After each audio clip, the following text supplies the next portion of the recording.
Coming up on this week's episode of Unpicked. If you could do the dating thing again, I know you're married now, so technically you made it, right? But if you could do... Yeah, I've never made it, or... I'm just trying to imagine it, like he's in your face in front of like...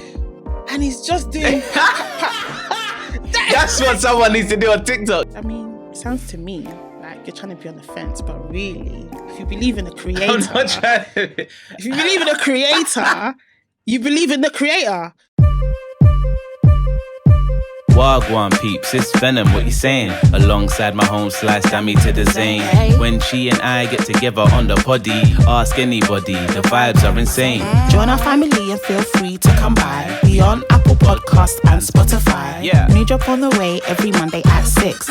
Tune in and come see what we unpick. One of my guy friends was saying how guys, when it comes like this whole being ready to settle down, for guys it's not even about who they meet, it's more about where they are in their life. Like, do I think that right now I've done what I need to do and I'm in a position where I can be that guy for my woman, for my family. So yeah, it's quite interesting because for women it's not even about that. I mean, I don't think, for me, when I was like I'm ready to settle down, I wasn't thinking about, damn it, your circumstances right now.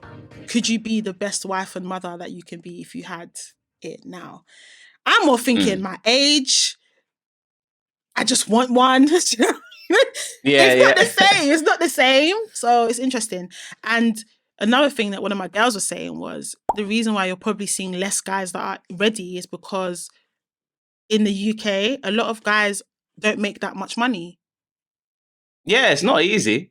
She goes, it's not easy to make these salaries that these American guys are talking about on these podcasts. And you know what's fun? And the thing is, like, cost of living is higher, so you need to make even more money. But the average salary within the 30s... Average salary is like 35. It's like 35. That's not going to uphold a family, innit? Like, that's not six figure. It ain't going to do that. That's not six figure. Even 60k is not going to uphold a family as a man. So I can see why... And yes, I said as a man, I can see why men are not rushing to get into anything serious with women nowadays, because the bar is higher financially, for one. The pay is not rising. Most of them are earning around the average, not above. A lot of them are not making 50, 60, 70, 80k, six figures.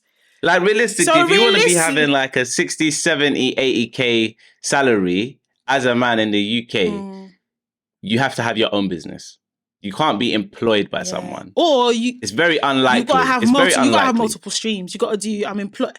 Because like, even if you're employed, I mean, you get a lot of there's corporate guys out there. It's not, the corporate world is not filled with the women. corporate is definitely a higher paying. Corporate is a way to get into industry to be in. It's a good way to get good money. But even then, I'm saying that, I mean, cost of living is even eating people that are on 60k. And 60k is hard to get to, even in the corporate world, to be honest. It's not easy. So it makes sense. Just moving away from the gender wars, it makes sense as to why some women might be struggling to find guys that are ready to commit to them. Because when you look at the economy in of itself, it's not looking... It's not looking But then again, good. It depends on the expectation as well. It depends on the expectation. No. I'm not talking about women's expectation. Because, like I said, which you agreed with already, a man is not going to be ready to settle down unless he himself feels like he's in a certain space to do that. So if a man doesn't feel, I believe that if a man doesn't feel like he's financially in a place where he can accommodate or look after his woman, you know, in the way that men are conditioned to believe that they need to, then he's not going to want to settle down with anyone. He's going to play around until he feels he's hit that number or he's hit that circumstance that will allow him to. I don't think men are so much driven by the number. Numbers plays a part, yes, but men is also very much a feeling and a readiness, from my experience anyway. It's never been like, you know what, when I hit like this much K. I'm not talking about money. I'm not just talking about money. I'm talking about circumstance. So I've got friends that like literally have not even been in that scenario and been like, that's few cool, and far between. I'm ready. Because a lot of the guys, and again, it could be cultural. A lot of guys that I've been dating recently are all Nigerian guys. all of them speak about, I need to be in a certain place before I settle down. That could be, I have my own place. That could be, I have my own place. I'm making a certain amount of money. I'm driving. I'm this, that. They have a list of things that within themselves, they've told themselves, as a man, I need to be doing this. And I'm not going to be ready till I am doing that thing. Do you know what I'm saying? And that's outside of women. And so they, I can agree to they degree put themselves in, and I don't know what that thing is. It could be different. It can vary from guy to guy. It might, like, some guys might have heavier emphasis on making more money. Some might have a heavier emphasis on, I need to have bought my own house. Some might be happy with, I just need to be renting. Some, do you know, it is what it depends on what that guy values. I think it's just a level of independence, I think, that a man needs to achieve. And I never really used to think of it like that. I used to just be like, why is it that guys like, but then I deeped and I was like, well, if you're a man who has a certain, if you're as a guy, if you're a man that imagines that you will need to be at a certain place, whatever that be, whether it's financially, economically, socially, or whatever, before you can settle down, and the way that the world is now, not many people are in that bracket, in that space. It makes sense as to why a lot of guys are not ready to settle, because they're not there. Whereas when you look at women, a lot of women are. A lot more women are making a certain amount of money. A lot more women are living independently. A lot more women are at a certain place. So it makes sense that she's thinking, well, I've got all of this, but no one to share it with. But then she's meeting guys that are not in that same, do you know what I mean, as them. So, I mean, there's only so many positions. So if she's got it, how can he also have it? This is going to sound like such a clip on, like I'm taking the piss out of guys. But I think that black guys have a problem with being dictated to or being told what to do. Like in the corporate world, I find black men struggle in the corporate world more than black women, because black women, we're used to someone telling us what to do. We're used to being managed. We're used to being, you know, do you know what I mean? Like we're used to being. But then a lot of black men arguably don't grow up with fathers. We're used to being led. To an extent. So we're more likely to, okay, my boss wants me to do this, so I'm going to do it. We might have an attitude with it, but we're more likely to still do it and play the game. Guys don't give a heck about playing the game because they don't want to be led. They want to be the boss. They want to be the one in charge. And they have a problem with superiority. Like it's a superiority complex. So they're not likely to play the game, which means they don't get the promotions at the same rate as women do. And so, so you can say there's only so many positions, but if a man's mindset is not to play the game and do what needs to be done to get there, then of course there are not going to be as many of them getting there. Do you know what I mean? But I just find that really interesting. I find it really, because like I said before, like last week, I said I've met some really nice guys and there's nothing wrong with them. They're great guys. They're just not ready. But what I'm looking at from the outside thinking, but you've got potential, you're cool. They're looking at it as I'm not where I need to be for me to even start thinking about bringing a woman in and doing what I need to do for the woman. And it makes me wonder how much of their expectation is women putting it on them or not them putting it on themselves. Oh, a lot of it's them putting it on themselves because everyone's doing everything in like isolation, like they're in two separate silos. There's women and there's men, and they keep telling themselves, "Oh, I've got to do this. They talk about it all independently." And like, I think it was last episode. Or no, it was the clip that you cut from the last episode where we were talking about being financially able to support the child, regardless if the man was there or not. Yeah. I mean, like 2 weeks ago. Just in case. Yeah. And 2 weeks. And the reason why I felt that was a really good clip, and I had some conversations in the DMs about it because I obviously kept sharing it, is that ultimately, if you think about things as if you're going to be a solo entity, more than likely you'll end up a solo entity because that's what you are preparing yourself for. Interesting. People who commit themselves to a relationship and to a thing that they have to work with someone else in conjunction with to make it work. If that's what you create, that's what you will end up running with, if you know what I mean.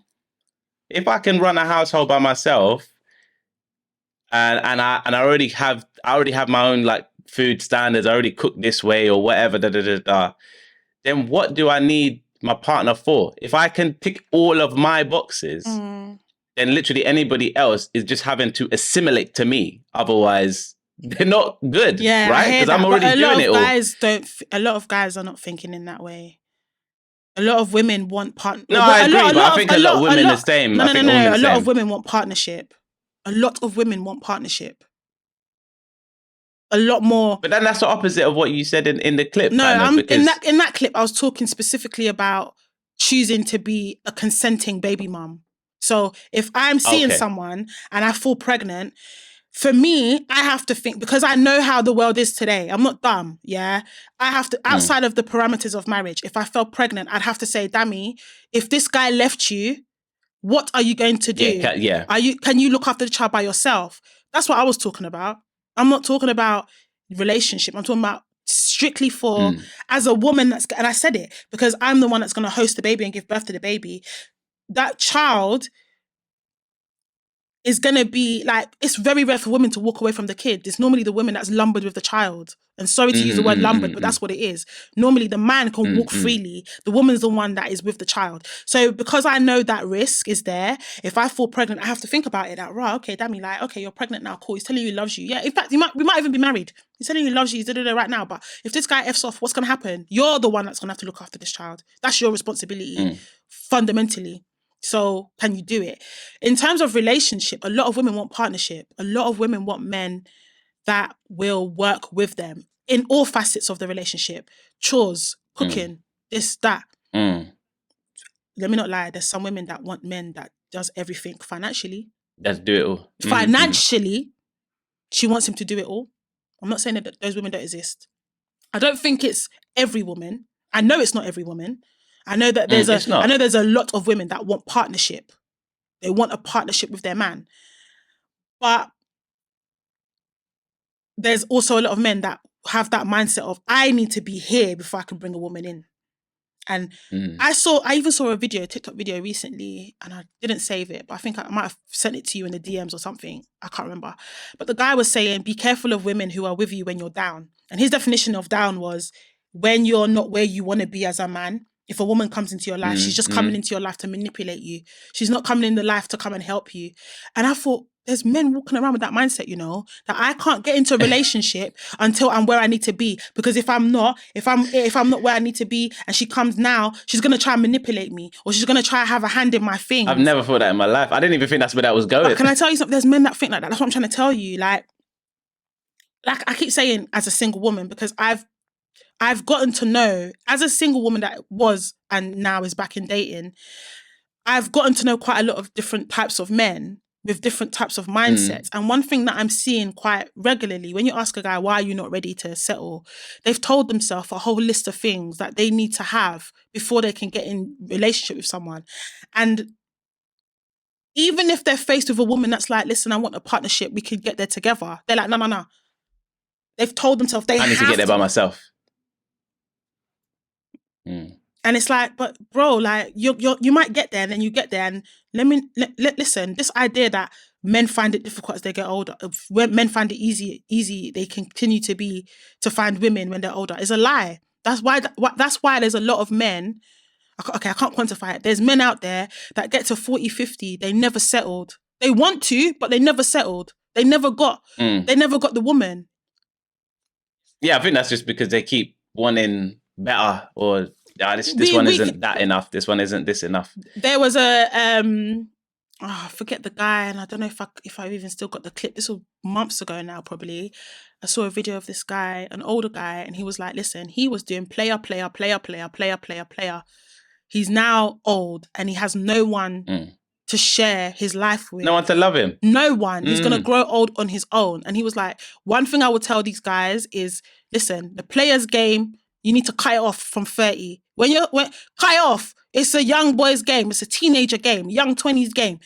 You need a woman. You need a companion in life. Like, stop this whole, I can live till when I'm 40, then I'll think about it. When I'm 35, I'll think about it.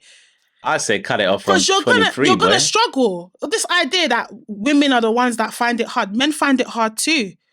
Men find it tough as well when they get to a certain age, especially when it comes to the quality of woman you're looking for. Because the quality of woman you're looking for, she's gonna be looking at you as well, going, but you're 45 and you're single. Like, I'm that girl. Again, not everybody will think I'm quality, but I do think I'm quality. Sorry. No one can tell me different. a guy of a certain age can't move to me. A certain age above me can't move to me. Because I'll be looking at him like, you've never been married. Why? You've never had a serious relationship. Why? Why? What's wrong with you? And some guys might look at me and be like, but you're in your 30s and you've not settled down. But then I can be like, but I had a very long-term relationship. We almost hit 10 years. So clearly nothing's wrong with me because I've got experience of a long-term relationship. You don't. Do you know what I'm saying? So it's like this whole... My theory is this. I agree with you on what you said ages ago. I genuinely agree that, listen, when you find it, lock it down. ASAP. ASAP, Rocky. The younger you do it, the better. Because it's I say anything over the age of 23. I think you should. On both sides. Maybe I can't speak for how it affects women, but I know guys definitely have a need to sort of prove to themselves that I'm worthy, I'm hot, I can get this, that, or whatever. Get that proving stuff to yourself out of your system by like 23. Because I think I was single from about 24. So dating, and I didn't start dating my wife until I was like late 29. So that period I was dating. There was relationships in there where obviously I'm like, oh, maybe she's the one, whatever. But that's like 6-7 years in my 20s. Girls who are also in their 20s. And it took 6-7 years to find the right one. So it gets harder, you know what I mean, the later. So yeah. And like I said, I wasn't going crazy because I didn't assume it would be difficult. So I weren't going ham with the dating. But upon reflection, I'm like, yo, that was 7 years. It goes back to what we were saying around how many women are actually available, women that meet what you're looking for, and how many men are available that meet what you're looking for. And everybody, like, I do believe that when you're younger, date as much as you can. As a woman, I can't speak for men, but as a woman, date as much as you can when you're younger. Because when you're young and you don't have experience, you don't know what you're looking for. But the more that you experience different people, you start to learn what you like, what you don't like, what suits you, what doesn't suit you, what you need, what you don't need. Once you've collated that information, girl, as soon as you meet someone that there's no big red flags, more amber that you can work with, and the green flags are hitting what you need, lock it down. Like, just stay there. For sure. Just stay there. Because as you get older, for both men and women, it becomes harder to find what you need and what you're looking for, because you have to bear in mind that as you're getting older, your experiences are also getting older. You're also experiencing more. And the more heartbreak you have, the more of a warped sense of reality that you have, and the more tainted your views are on relationship. So you might want to keep the heartbreak to a minimum after a certain point. I love it. Just keep it real, keep it on back. So yeah, I do think, but I definitely think that it's not just hard for women, it's hard for men as you get older to settle when it comes to the quality of what you're looking for. For sure, man. Yeah, but I just... Because it goes, because the way it changed for me post, like post 25. Was it post 25? Yeah, it just seemed like a lot more of the girls had babies. It was like, it's like round 2. You're dealing with round 2. And then after that, you kind of got to wait to deal with round 3, where people are in the failed marriages. I actually feel like where it broke home. Yeah, I feel like I'm in the round 2 stage because I'm in my early phase. There's still round 1, but yeah, there's still a bit of round 1. Round 2, there's still a bit of round 1. Yeah, but round 2 is more round 2 is very common. And I know that if once I get over 35 in a few years and get closer to 40, then I'll be like, I'm waiting for the divorcees. Yeah, then it's round 3. I don't want to get to that point. Then it's round 3. I don't want to get to that point. But I also think, that's how it goes. It's cycles. I also think as women as well. I also, in terms of if you're trying to be with someone and meet someone, and stay, I think women shouldn't buy into the whole there's always better. The grass is greener where you water it. And I think it's the same thing for Men guys too, as man. well. Men like, too. Don't throw things away unless it's a major red. Like, listen, it's the extreme stuff. You can work it through, man. You can work it. You can. Obviously, there's point. Thankfully, I've seen a lot of pastors talking about this as well, about people being very afraid to work on their relationships and to work things through. There was a guy that was talking about like lawyers and how they invented the term incompatibility to allow for people to divorce on like more vague terms. And they were saying that nobody's compatible. Essentially, everybody is two different people. So the only reason why a relationship works because you work on it, and the only reason why it fails is because you decide you're not working on it anymore. And that's it. And this is why, you know, I was talking about sexual compatibility before. And you said to me, what's the difference between that compared to the guy with the small penis? Oh yeah. And I was saying that the reason why I told her to get a toy is because that guy, his tools might be small, but sexually he might still be willing to work with you. With the last week's situation, the girl thinks that having sex once a month is enough, and her views is not changing on that. So they're not compatible. Do you see what I'm saying? So speaking to what you're talking about, like if one person is like, I want to work at it, and the other person doesn't, you might as well cut your losses, because it starts moving into one's trying to prove themselves, the other one's doesn't care. That's the only time where I think compatibility matters, when you're both compatible in terms of what you want out of this relationship. Are we both willing to work for it? Then we both work for it. If you've got one that wants to work and one that doesn't, you're not compatible. Walk away. And that's within all facets of the relationship. But I genuinely think that if you've met someone and you're with someone and the flags are not red, and for me, red flags are not the small icks that people come up with. Red flags are he's abusive or she's abusive, or they want marriage, I don't want marriage, or vice versa. They want kids, I don't want kids, or like the big things, yeah? Those are red flags. Those are red flags. Everything else, you can compromise and work through it. And people can grow and change. So don't be too quick to throw something away. People go through, even in relationships, people go through seasons where it's boring, or you go through seasons where your communication is just off and you're arguing all the time. That's still not enough. That's still not a red flag. That's still not enough for you to be like, I'm walking away. No, it's not. It's really not. Water the grass where you're at. It's just a moment. Water the grass where you're at, innit? So that it can flourish later. If you throw it away, you might not find it again later on. So, do you know what I mean? Won't. You won't. Somebody else will come and collect it. And the thing is, people forget that there's so many people actually watching your steps, waiting for you to make a mistake so they can take what you do not value. What are you talking about? There's loads of girls out there that purposefully go for the guys that already have someone. If they're seeing the relationship's nice and sweet, they're waiting for that guy to be available so they can swoop. Some of them will even be moving, they're talking to him whilst he's in. And then there's girls who have their male friends that like them secretly, waiting for the man to flop so they can swoop in and do, babes, like, I told you he was a dickhead. That kind of thing. Yeah, man. It's a dog-eat-dog world out there, you know? You gotta play it smart. It's more than dog-eat-dog, boy. If you could do the dating thing again, I know you're married now, so technically you made it, right? But if you could do... You have never made it, or you have never made it. It's always... It's a journey, yeah, I know. If you could do the whole dating thing again... Yeah. Or if you could speak to young Shea, young Venom, what advice would you give him when it comes to dating? The one piece of gold you could tell him. Or one thing you'd do differently.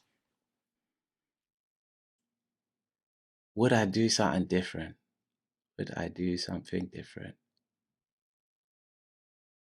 Maybe it's hard to, because each and every situation I look at that I've obviously been through leads me to this point. So it's kind of like, but then I wouldn't end up here. But I guess the fundamental you've not learned anything, no? Because that's what the question's about. The question's about what have you learned? What would you teach? The learnings would mainly be around red flags and not ignoring the things that that people show me that are not what I want. yeah, like one of the first girls I was in a like serious relationship. I say serious not because of the amount of time, because we weren't together that long, but I was like heavily emotionally invested Yeah.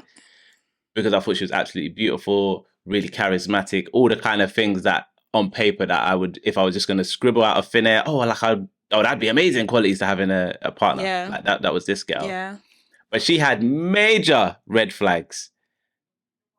But because she had green flags that were like super green, I just ignored the other ones until it all comes back to bite you. But that definitely was also a habit. I'm sure that most people do this, in fact, but it takes some relationships for you to really realize you cannot ignore these red flags. They don't go anywhere. Just because you ignore them doesn't mean that they suddenly vanish, or because there's these amazing things that you do like about this person that it makes them any less red. Like they come back for you.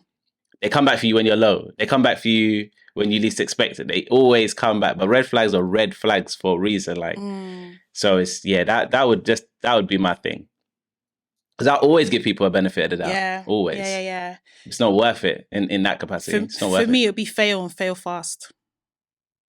I think. How do you implement that though? The biggest mistake that women make is staying somewhere that they shouldn't stay for longer than they're supposed to. And people say time is money. It is money, but time is the one thing. Money, you can make it back. You can never get your time back. Not ever. And as much as women don't want to, I've already said that men do have to think about their clock. They don't have to think about their biological clock. They do have to think about their attractive, like their desirability clock. Because men get to a certain point, and unless you actually make bag, like you're making money, you will become unattractive to women. That's just facts, yeah? And their time is a bit longer than women. But because we have a limited biological clock, as well as a limited desirability clock, in terms of when there's a limit to how long you're desirable, unless you're, again, the small minority of women that just look young forever or look desirable, like really sexy women, like, but that's not the majority of women, like, at all, right? So because our time is so limited, if you want a family, this is only for the women that want a family, who want a husband or a long-term partner or whatever. Fail and fail fast. Don't waste time on someone, because you're going to get to a certain point and you're going to wish you had that time back. If I could do it all again, it's so, I love the fact that we're not only different genders, but we're in different places in life. Age, relationship, everything, we're in different places. I love that, because it means that we can give two different perspectives from two different places in life. Yeah. But as a single woman in her 30s, not married, not had kids, wants to be married, wants to have kids, I wish that I had left my previous relationships a lot faster, because then it means that I would have had more time to figure out what I actually want and need. And I would have had better chances of meeting that when I could be bothered to meet it. Now that I'm at a certain stage, I can't be asked to socialize the way I used to socialize when I was in my 20s. Like, I'm not going to the events I was going to. The events and whilst the type of events that I'm going to now are different, I'm not out here like I used to be. So I'm not visible. I'm not as visible as I was, right? Yeah. And because I'm not as visible as I was, I'm not meeting as many people as I used to, which means my chances of meeting someone is less. When I could be asked to be here, there, everywhere, I was with someone that I shouldn't have been with for that long. You know? So it's like, as a woman, I think fail fast. It works in business, but it works in relationship as well. For sure, for women, fail fast. Fail and fail fast. So you can learn what you need to learn and get back out there and be out there when it's still popping for you to be out there like that. That's what I think. Said popping, you know? Yeah. Look after yourself and fail fast. Because, yeah, that's the red flags, fail fast. What's another one? I think, you know, another one I'd add is take chances, because there's definitely girls who I found attractive who maybe like a friend was like, oh yeah, I find her attractive. Like maybe they said it first or something. So you let them go. So now I'm like, okay, cool. Because I'm always like, all right, cool, do your thing, bro. Like, I'm not trying to stand on other man's toe. But more time, half of these men never moves to the thing anyway. And like, there's just, these girls just end up like, you know what I mean? Drifting away into the wild. And I'm like, blood, I don't know. Man could have moved. Maybe. I think, I've said everything. I've said so much about, we've spoke about relationships so many times. Yeah, I've given so much of it. I've given so much like little nuggets based on where I'm at in life now and what I've experienced and things that I wish I would have done differently. And the biggest one for me is fail fast. Like, fair enough. That long-term relationship, I learned a lot. It was my biggest heartbreak. It was my first love. I learned so much, blah, blah, blah, blah. But I think that relationship should have been wrapped up in the first 2-3 years. Yeah. And that's even a long time. But sometimes, you know, it takes a time to know that, yeah, whilst I love this person, we're not going to do this for the rest of our lives kind of thing. Yeah, so I agree. I should have wrapped it up a lot sooner. So I won't take the experience of them away. Like, I still would choose them. Yeah, no. I would have wrapped it up quick and then wrap it up and don't go back, because I wrapped it up and then I went back and then extended the subscription. No. Wrap it up and keep it pushing. Just keep it pushing. Yeah. Unless things have changed, unless people have grown and it's a whole new relationship, don't go back. Which is hard. It's hard to know. But in the time, you don't know. Because sometimes you just love someone, innit? You just love someone. You know you love them. And you're thinking... And you spend some time away and you're like, I still love them, and you're thinking, let me just take the risk. Why not?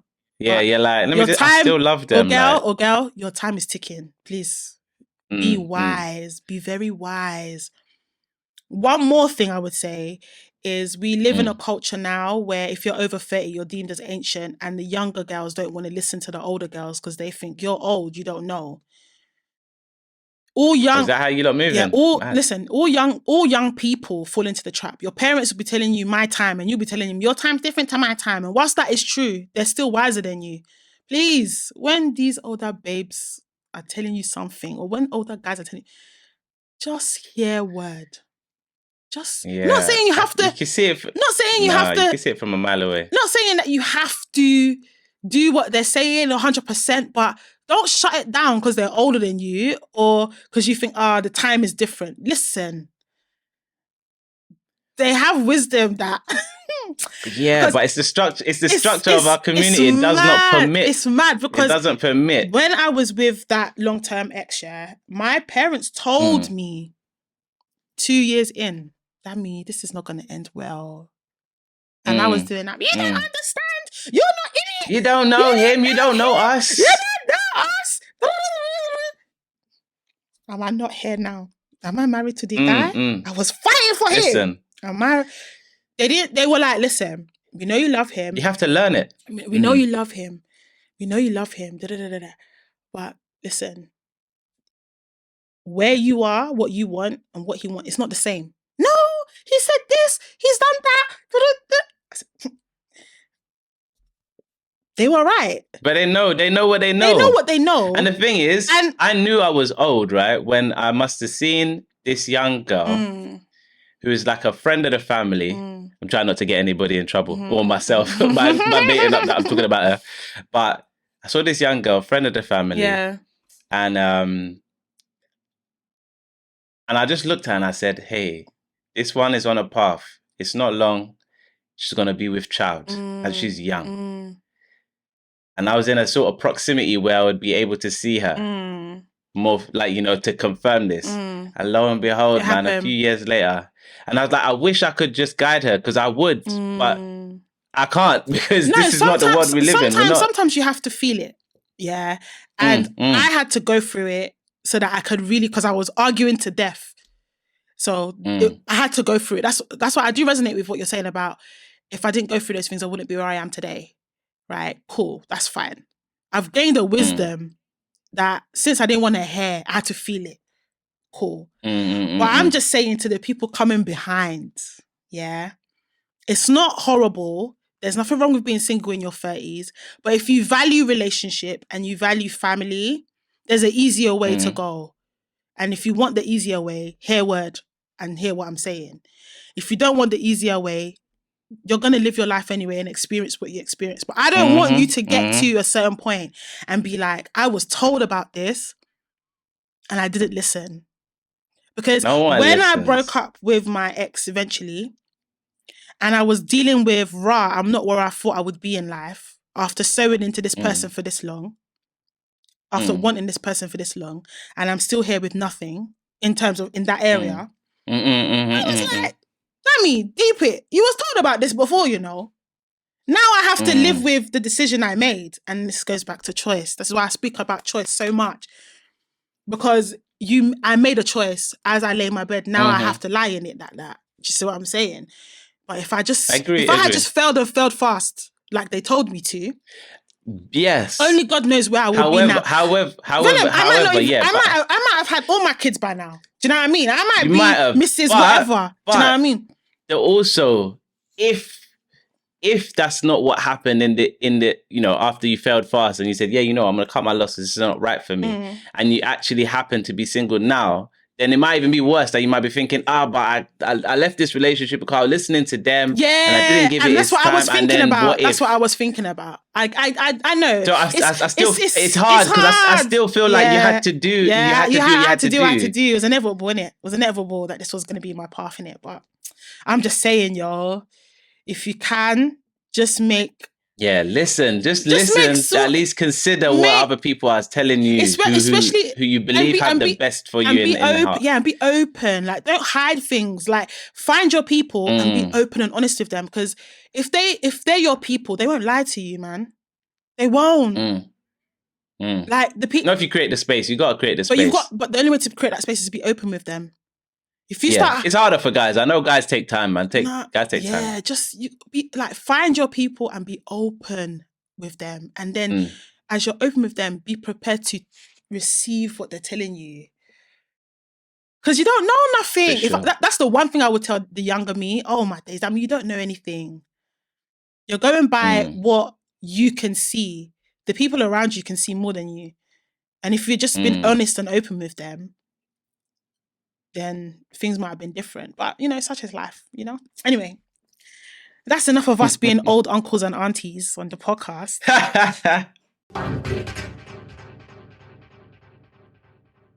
I don't care for Chris Brown. I don't love Chris Brown. He's not my boy. The only person you can actually call my boy is Drake. He is not my boy. I don't care for him. That's why when you was like Chris Brown's like, we're talking about this guy again. But this guy is immediately anyway. The concert was in mid-February. We're in March, solid. We still want to talk about Chris Brown. Can we leave him alone now? Like, I'm tired of even talking about him. What else is there to say? He won't leave me. What else is there to say? At all. And then there was. And you know what? One thing I will say is I've seen some of the footage of him grinding on these girls on stage, and it makes me uncomfortable. It's very uncomfortable. It makes me. I don't care that obviously even if they're over age, even if they're over the age of consent, if he pulled me on stage and he's all grinding, I'd be like, can you not, like, I don't want your crotch on me, sir. Like, what the hell? Now, there was one, he did it so vigorously. I was like... I don't find it, I'm obviously not supposed to find it attractive because it's not for me. So I understand why women might. It's not. It don't feel like when I'm watching him, I don't feel like, oh, there's a learn here. I could implement some of these. There's one thing I will say. And I'm not accusing him of anything. I'm just saying it was when black people say it's giving, it's like we're saying how can we define it's giving, the term? It's giving. By description, it's giving means I get the vibe, or it reminded me of, or it's multiple. That vein. It's multiple. Yeah. Yeah, it's along that vein. But it was giving sexual assault. Oh, when he was doing one of them. There was one video I saw. It was quite an overweight, dark-skinned girl. It was shortly after, those black girls that went to his after party. Yeah. Mm-hmm. Literally the next day, he pulls up a dark-skinned girl on stage, right? Obviously. Now, we didn't talk about the colorism allegations against Chris Brown in that episode, and I don't want to talk about it now. Yeah, but I do believe it. I do believe it. So yeah, I think to beat the allegations, he pulled a dark-skinned girl onto the stage. Mind you, I don't think I've seen another dark-skinned girl on stage since then. Just pointing that out. And she was a bit like chubby. Yeah, the way this guy, like, his hip thrust was too much. Now, it's cool to pull someone on stage because a lot of artists do it. Women do it too. Janet used to do it. Yeah, you showed me. Well, right? Before Janet when we Jackson was talking about it, yeah. Yeah. Janet Jackson used to do it. So it's not anything unusual for like artists to do that. But can we not normalize, because even Janet, when she used to do it to the guys, I used to feel this way as well. Can we not normalize it being sexual? You can do like suggestive dancing in front of them. You can like dance around them, maybe stroke their shoulder, touch their face. Nah, the Janet one, I was actually thinking, why was that not me? Yeah, but it's too much. Like, just because I've agreed to come on stage doesn't mean that I'm agreeing for you to touch me in a sexual way. And this could be could be my Christianity coming out here. But I just don't think it's okay for you to be gyrating on me like that. You don't know me. I know you as an artist, but I don't know you either. Let's keep it real. So the way he like was vigorously like, you know, like humping this girl pretty much, I was like, it's no good. It's giving, you know, not to be that person, but I'm going to be that person. And when I went to the show, he did it to this girl. She was like, and he didn't do it as like hard as that. As intense. But even when he did it, I was still like, if I was sitting down, maybe because I don't find him attractive, if I was sitting down and he did that to me, I'd be like, if Drake did that to me, I still feel like, nah, it's not okay. It would be super weird if Drake did it, because it's bare weird. That's the thing is, it doesn't matter who it is, it's bare weird. It's not normal. It's not normal. And that meme that I sent you where they said it was giving Tasmanian Devil. It's giving what Crash Bandicoot does when I put down the controller for more than a minute and it's the PlayStation trying to get my attention. That's what Chris Brown looked like. And then flipping and rolling on the floor. You're imagine like, him in your I'm just trying to imagine it. Like, he's in your face in front of like, and he's just doing That's what someone needs to do on TikTok. You know how they do those stupid videos? Someone needs to do the girl's POV of Chris Brown. And then you just see it. Like, all of that. Do you know who needs to do it? That black guy that does the stupid videos. He's slim. Which one is Bears? I know. He's slim and all he does is recreate the music videos. He done Chris Brown like... Okay. You know, like he'll do one quick scene from Chris Brown, like, with your man on the floor, and then he'll go like...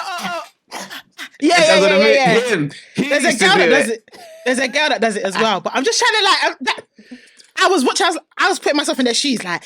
If it was me and I'm just seeing this, he's sweating and his hair was pink and all the, you know, like the color, I don't think it was permanent because it was sweating and the sweat was pink. So he's in a white shirt, his hair is sweating and I don't know, he might have bad breath. His body might be stanking and you know what I mean? Like this and he's doing pat pat. Bro, if you don't get your off me, because I didn't ask for the hair. The breath gotta be sinking because man's singing. And it's coming from all the and he'd been smoking from before. And then the thing is, it's happening, and then he steps away. You think you're safe, and then you see him flip on the floor, roll around, it come back. He does and then he does the worm. How dare you? Your floor body is now. You now come off me and you now do the worm because the worm is sexy, right? Okay. Yeah. But anyway, that's what I'm going to say about that. Like, can we not talk about him ever again after this? Because, like, I'm over it. I'm over it.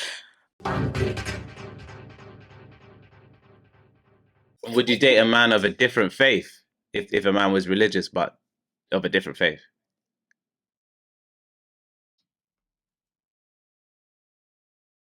No. Yeah. I used to think that I could, but No. I can date any. I can settle with any other race. I know you're probably thinking, what? I could probably settle with any. No. I can settle with any other race, but they would have to have the same faith as me. That one is I cannot compromise. That one is not a compromise. Yeah. I was when you was answering, I was trying to think to myself, okay, cool. I'm single, 2023, and I'm looking for a wife. Like, what's my next move? And I know that if that was the case, and I'm looking for a wife, not a beat, not like a paying thing, not a baddie, I'm probably converting to Islam, you know, ASAP. Yeah, like they do. they move like different. ASAP. Yeah. There's no dating. Exactly. And that's what I was saying. Would Marriage, you marry straight, from another? Straight. But remember, I come from a Muslim background. But the thing is as the woman, and again, I'm very traditional and I'm very cultural. Culturally, as the woman, you follow the man. So if I marry a Muslim, technically, according to the culture, I should be following him. Same thing in Islam as well. If I marry, in most religions, as a woman, if you marry someone within that faith, you have to follow that faith now. Do you understand me? And your kids have to follow that faith as well. So if I have a genuine belief for my faith, that means I'm going to be entering into another faith or even allowing my kids to follow and practice another faith that I don't believe in.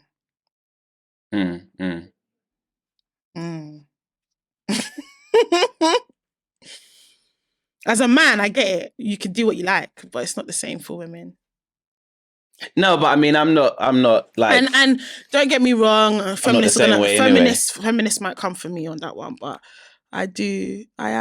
I'm happy with being traditional and being cultural, and I'm happy to let men lead. I feel like it allows me to have an easier life to an extent. So you lot make those decisions. Me, I'm just gonna do what I gotta do. Because I think that's the difference. I look at all religions as being the same, one and the same. To be fair, they're not.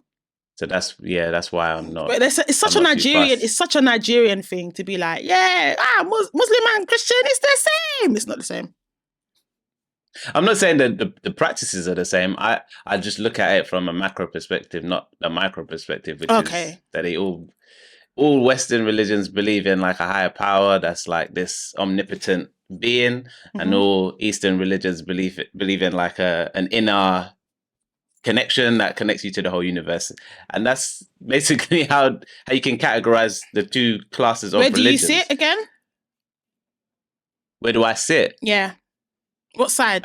Probably an amalgamation of both, which is why I can't follow religion. You have to pick a side. I can't, because I believe that there's a creator, and then I also believe that my soul is important and I'm connected to everyone and everything. Okay, did you know that you can believe in the creator and still believe that you're connected to everything? Yeah, of course. So, for example, as a Christian who believes in the Trinity, when Jesus died and rose again, he left us with the Spirit, and he told us that the Spirit is within us. So that means God is within you. God's with you and within you. He's right. Okay. That means you're connected to everything because God made everything and put his spirit in everything. Oh, of course.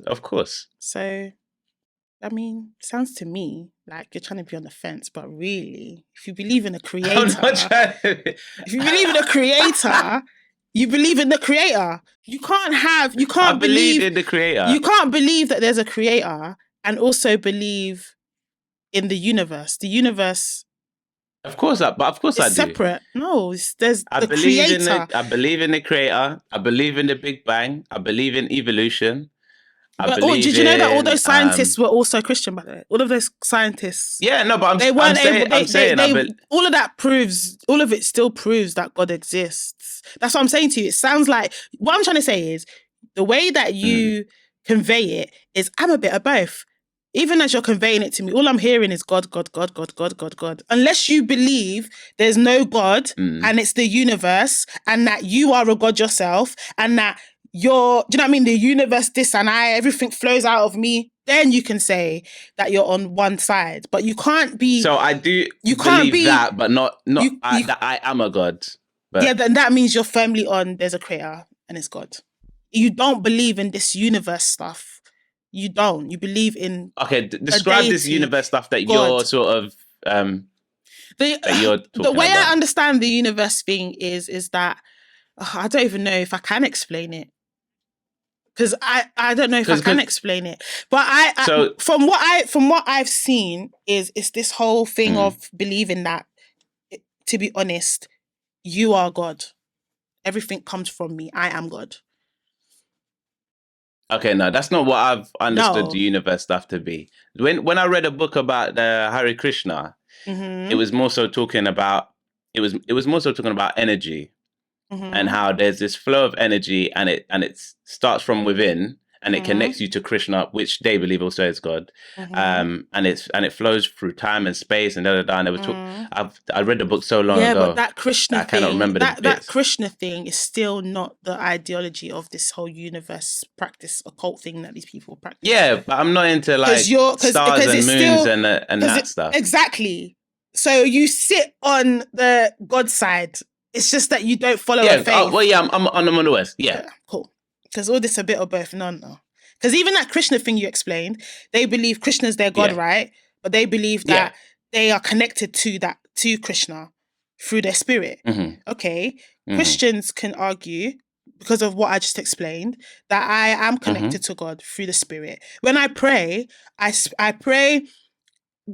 Some Christians even believe that when they speak in tongues, they're speaking directly through the spirit to spirit.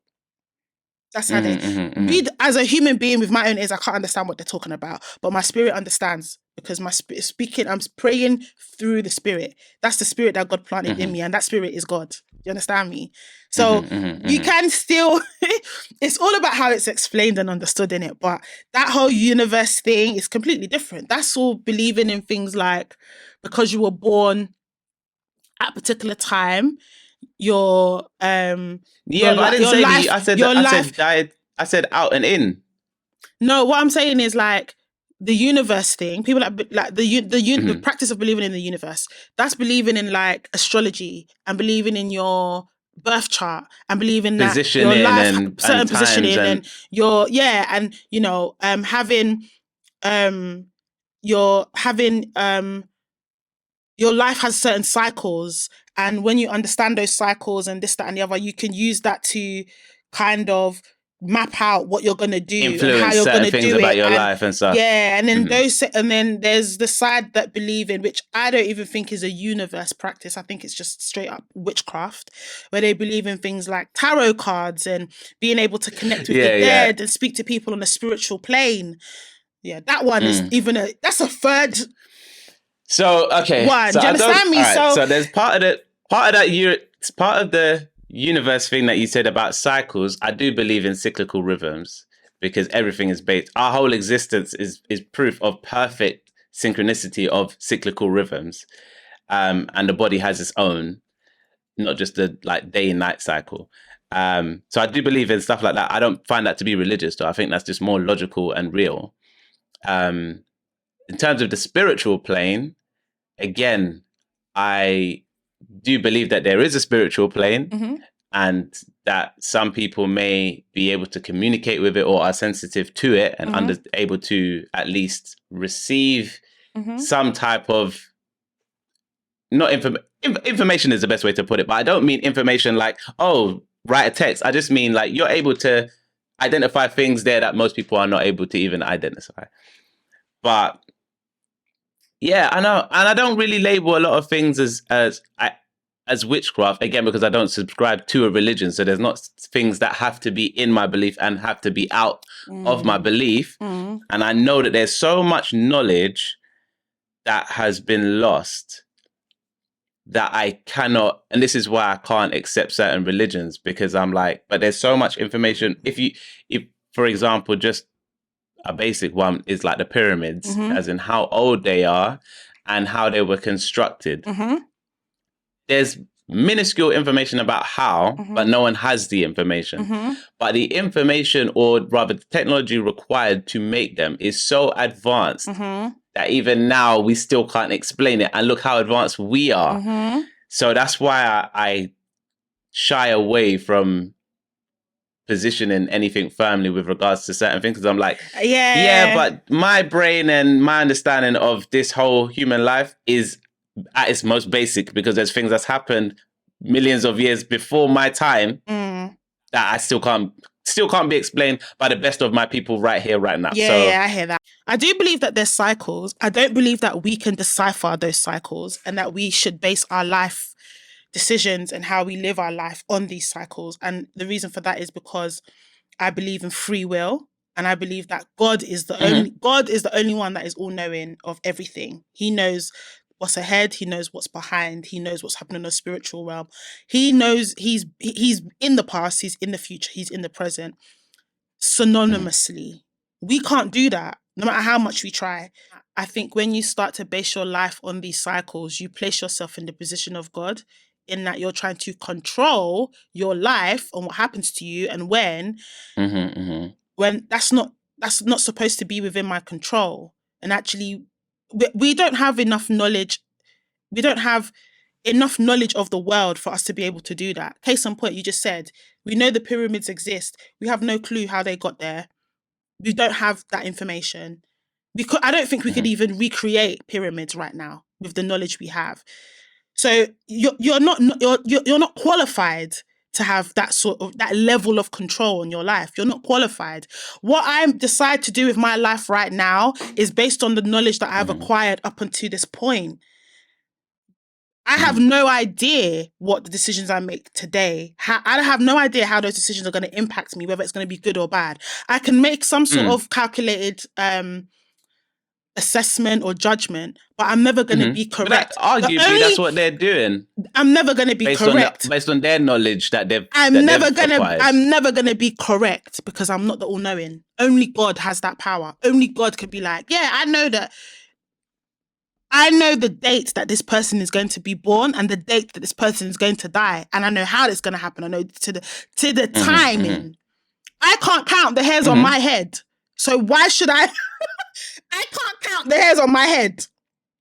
Even this small section. Yeah, but somebody might be like, this small section right here, this, that, and that, and that. This small section right here, I can't count how many hairs are in that thing. Do you understand me? In that section. So it's like, why should I then think that I can determine my future and map it out? You can make all the plans you want. God will be laughing at you. Only God is the one that knows. And I'm very happy for it to be God that knows that. I don't want that pressure. I don't want to have that knowledge. I don't need to have it.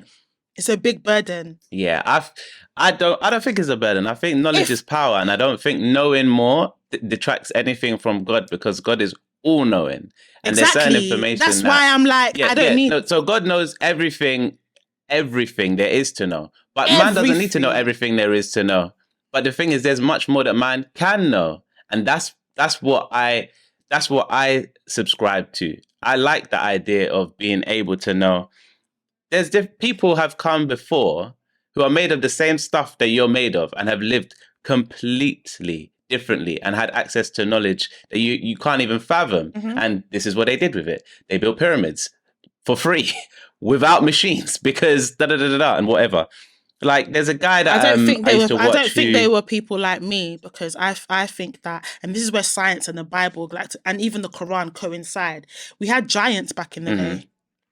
There were giants, yeah. There were giants. We don't have that now. Evolution has changed. We don't have that. So actually, no, there was people that were living in those times that were doing things, but they weren't people in the way that we understand them to be. So, of course. I mean, I just feel like people just want to be. But there's. I feel like, but then again, it's my faith that tells me that I should want to relinquish control to God. I don't need to know when I'm going to meet my husband. I don't need to know when I'm going to have the kids. I need to have faith that it's going to happen. And that's enough for me. For some people, it's not enough. So they try and take the matters into their own hands. And when you start taking matters into your own hands, you're the enemy to God, because there can only be one God. You can't be God and me too, I'm a God. It doesn't work like that. It does not work like that. That means you're trying to... I don't think that information makes you a god, though. You're trying to compete with the creator because you're trying to take control of your life. No. I'm not in control of this world or my life. God is in control. The moment I try and take control, I'm trying to say, Lord, we're on par. No. We're not on par. That's a perspective. That's a perspective thing, because that is you assuming that it's not God's will that you increase your knowledge and you increase your own autonomy over your own life. No, the Bible tells you the Bible tells you not to be stupid in it. Obviously, go and read, it tells you all of that. But it doesn't tell you, but it also tells you to have faith that God is in control. He is the all creator. He's the all knowing. He is in control. Yeah, but if I have faith that God is in control and then I'm doing stuff, is that not him? No, because we're in relationship. I have my part to play and he has his, and I shouldn't step out of my boundary and try and do his part. I can't dictate certain things because that's his role. That's why I said I'm in relationship. When people come to me with religion, I'm like, no, I'm in relationship. I understand my part. I can't be crying for increase in finances, right? Up and down, praying to God for this increase in finances, but I'm not doing my part here as the human being and letting him do his. My part is to steward the money I already have, make smart financial decisions. How do I do that? Well, I go and learn how to do that. Go and read. Increase my salary by doing whatever I need to do.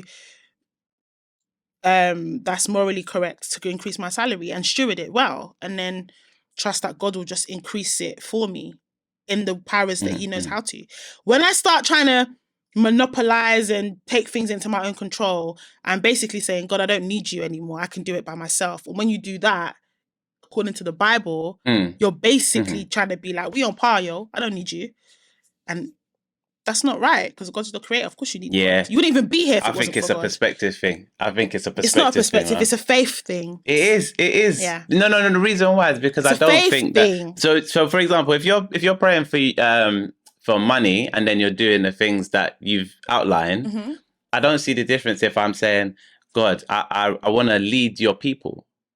Because genuinely, I feel like, everything is going to the bin. It's going to the bin. Yeah, you can lead a people and still. Yeah, but then if that's what I pray for, God. Yeah, but if that's what I pray for, so this is assuming that I'm Christian. So if that's what I pray for, and then by virtue of me praying and that being my desire, I then start acquiring knowledge about spiritual planes and astral projection and Sorry. And arguably, but arguably, to your point, I'm doing the same thing that you was doing with the money. No. I'm praying to God for a specific thing, and then I'm being delivered certain information and privy to certain knowledge, and then I'm acting on it. No, that's not me disregarding God or assuming that I have the position of God. It is. In fact, that's me assuming. That's me assuming that God is using me for higher calling than the average person. It is, because the word tells me that it is. And I can't pull the that's fine. I'm not gonna scripture out. I'm not gonna do right that now, because that's not what this is about. But in the Bible, it tells you black and white, clear as day, that you shouldn't be tampering with that stuff, because tampering with that stuff is you fraternizing with the devil. And the reason why the devil is because God made, when Satan was still an angel in heaven, he was one of the highest ranking angels. He had so much power. And then he decided one day, I don't need you. I'm going to do this on my own. And that was the decision that made him God's enemy. So if you're living life, and it's the same decision that I'm talking about, if you're living life and you're saying, yeah, God, I have faith in you, I'm going to pray to you and everything, but I'm going to take control and try and do it without you, the moment you've made that decision, that you're not going to give God the control over everything and allow God to lead the way. The moment you think, I think because the star is in this, actually, I think this, you're fraternizing with the enemy. That's the whole point of it. That's the fundamentals. So I don't think it's perspective. I think if you are a Christian, and I know you're not, but I'm saying for me, as a Christian who believes in God's word as it is written, And because I know the story of how the enemy became the enemy, I can't be doing this. I can't be doing that because it means that I'm on the enemy side and I'm not following God. And according to the Bible, again, we were created to honor and worship God. That's what we're here for, as you said before. That means my role is not to be trying to make certain decisions and do certain things. Obviously, on a day-to-day, you make decisions every day. That's not what I'm talking about. But I'm talking about like, everything that happens to me and all the decisions I make should be with the original purpose being that I'm here to glorify God. So my very being should be showing people what God's hand is like in your life. That's the one thing I always pray for as well, to be fair. I'm always like, listen, God, whatever happens to me, wherever you direct me to, whoever I'm around, I want them to see me and be like, okay, that's what it's like to have, that's God's glory, because that's what I'm here for. That's my purpose, right? Yeah. The moment I start trying to do things for my personal Dami Zayn glory, I'm starting to move like man like Satan. And I ain't trying to move like that. So man like Satan, you know? Yeah, because he's not, I mean, when you've got God, he's nothing. Do you know what I mean? So that's why I refer to him in that way, like he's nothing. Yeah. So, yeah.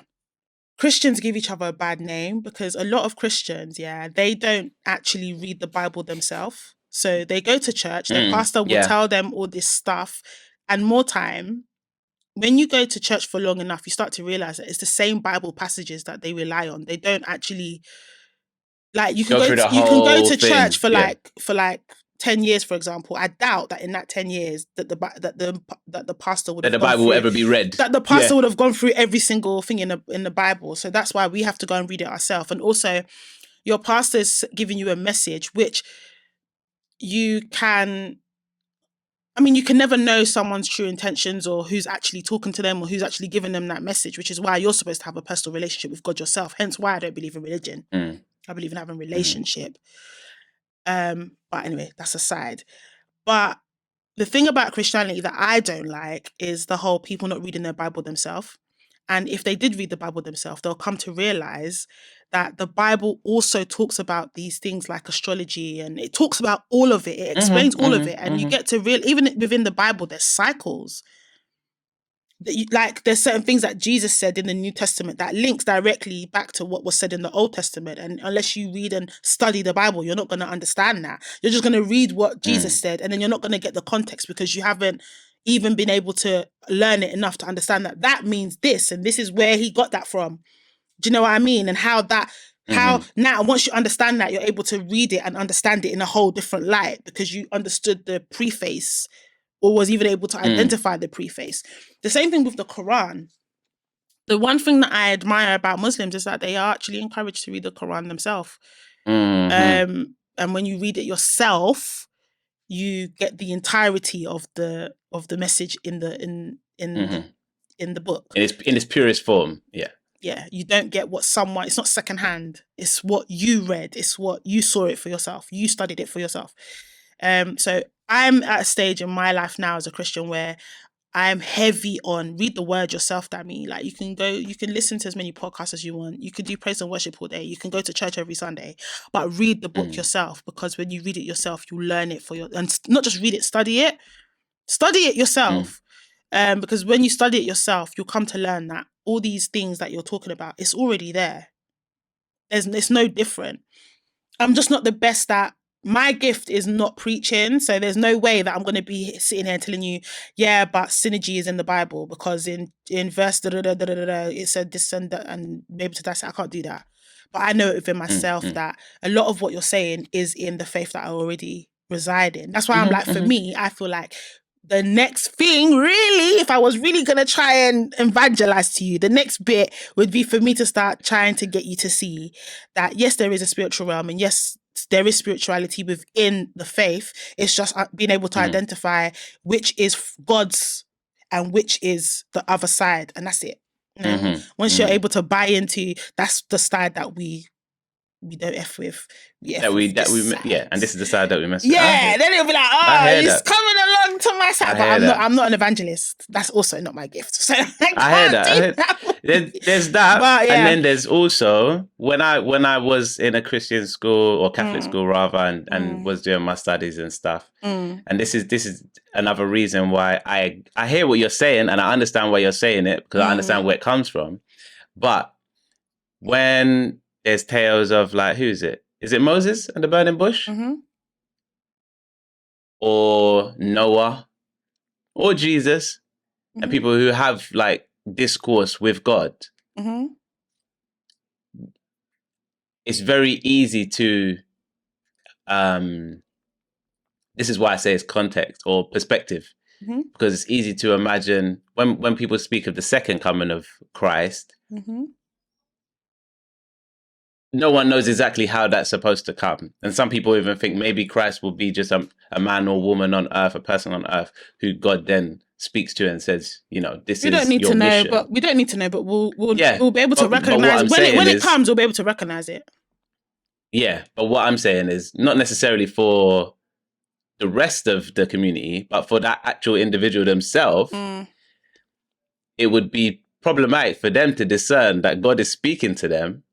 No. If all is in the way that you sort of described, the reason why I don't agree with that is, again, this is why I don't like the word religion, because religion tells you there's rules and there's rules and there's regulation and there's signs and there's this, that, and the other.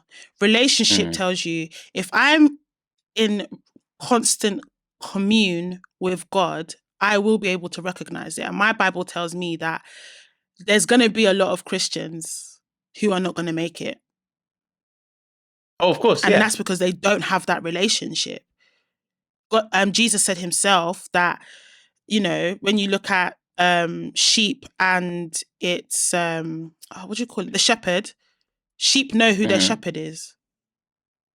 They can recognize them because there's a relationship there. It's not going to be someone woke up and said, I'm Jesus. God forbid. It's not going to be like that. Again, if you read the Bible, you'll know that, you understand me? Even in the Bible, it tells you about signs. The whole book of Revelation is about signs. It's all about telling you what's going to happen. And there's a lot of people on TikTok right now going, what's happening now? Like the river Nile drying up. It's in the Bible that the river Nile will dry up, and that's going to be a sign of the end times, innit? But we don't know exactly what the timing is. We don't know how. Yeah, no, but we don't know how long. The river Nile. We don't know how long afterwards. I think the river Nile is a war thing, though. I mean, not that it's not. Yeah, but even the war, even the war, it's in the Bible, it's in the Quran that religious wars and things like that is going to happen. There's certain signs and wonders that's in both books, right? That tells you is a sign that it's the end times. There's people on TikTok going, the other day, I don't know if it's a river now that's going to dry up, or I need to go back and read it. But it's either the Nile or another river the water's going to turn red. And recently they announced how many weeks ago that one river like this that is supposedly in the Bible has turned red. People are like, it's turned red. It's the time. Them TikTok preachers. It's the time. God told me. I'm like, yo, the Bible also says that we don't know when it's going to be. So just because you can see a sign and wonder that's in the book, you don't know how soon that might be. It might not be for another 1,000, 2,000 years that the end times is. It's just a sign to let you know that we're moving in that direction, but we still don't know because we're not God. So, you know, it's a lot. But yeah, like if you are a Christian or whatever faith you're in, read the thing yourself in it and study it yourself. Of course. Study it yourself, because people will tell you what they understand things to be, and what they understand might not have even been from them studying and reading themselves. It could have been that they got it from a third party and then they're trying to relay it back to you and all that business. So yeah. Just like you don't do Chinese whispers with your friends. Can you even call them that anymore? Can they even be called Chinese whispers? You know what? You make a good point, you know. Why was it even Chinese in the first place? Why wasn't it just called whispers? Why was it there? I'm sure it's actually based in racism. I saw a joke on it. Let me just. Why is it called Chinese? The phrase stems from a sinophonic idea from the 1800s that Chinese people spoke a way that was deliberately unintelligible. It associates the Chinese language with confusion and incomprehensibility. I will knew never. it was something like that because that's what the joke I said. will never use that again. That's terrible. I never knew that. But you yeah, know. I never Why would knew you? that. No one thinks about these things until I'm only doing it because everyone's woke now. So I thought, let me I just. also heard, you know, like the whole concept of knocking on wood. Oh yeah. Apparently, that came from witchcraft, because back in the day there was a witchcraft. There was a practice within witches and stuff like that.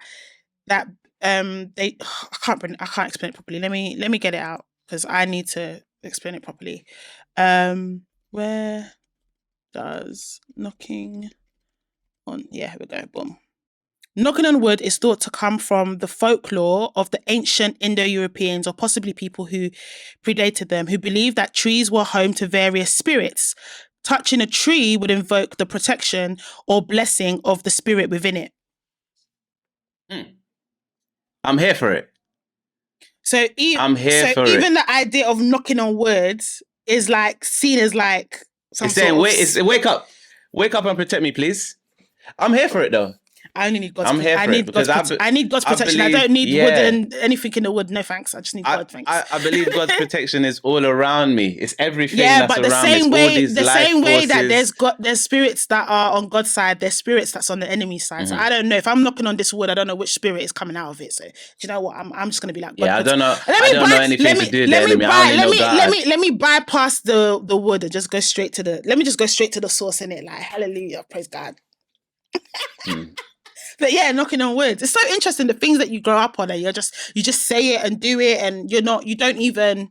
Most of their wives' tales are based in like some kind of witchcraft juju thing. I heard that, but I forget them. That's why it's just because you said a saying. If it's a saying, it's probably some demonic thing. That's crazy. Chinese But whispers. yeah. That's so bad. They made it a game. We used to play it in school. Yeah. That's terrible. That's how they do. This country. Anyway, let's not go into the racism thing.